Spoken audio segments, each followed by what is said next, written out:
मैदे की जगह ऑयल का भी यूज़ करते हैं। आप ऑयल की बजाय मैदा यूज़ करेंगे तो आपकी समोसियाँ जिस भी शक्ल के आपके स्नैक्स होंगे वो बिल्कुल भी आपके ख़राब नहीं होंगे। इस तरह से जो है वो आपने इसको शेप दे लेनी है। शेप आप अपनी चॉइस की भी दे सकते हैं।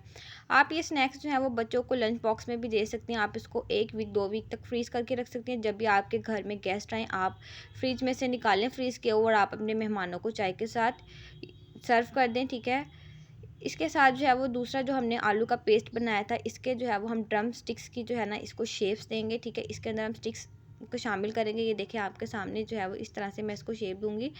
कुछ लोग कहते हैं कि हमसे जो है ना ये बनती नहीं है, ये इसका मटेरियल ऊपर से हैवी होने की वजह से जो है ये स्टिक निकल जाती है। तो इस तरह बिल्कुल नहीं होता। अगर आप अपनी ड्रम स्टिक्स को जो है ना वो अंडा लगा के और उसके साथ ब्रेड क्रम्स लगा के इसको आप फ्राई करें तो बिल्कुल भी कहीं भी नहीं जाती, ठीक है। ये देखें इस तरह से जो है वो आपने अपने हाथों को ग्रीस करते जाना और बनाते जाना। साथ ही मैंने इसकी कोटिंग भी कर ली है ताकि जो है नेक्स्ट जब भी हमने इसको यूज़ करना हो तो बस हम जस्ट अपने ऑयल को गर्म करें और इसको जो है वो फ्राई कर लें।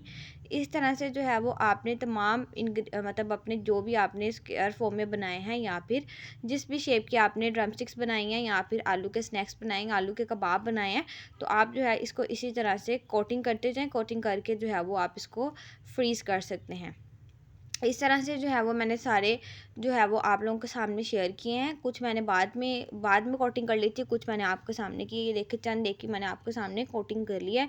ये बहुत बजट फ्री रेसिपी है, ठीक है। उम्मीद करती हूँ कि आपकी मेरी आज की रेसिपी बहुत अच्छी लगी होगी।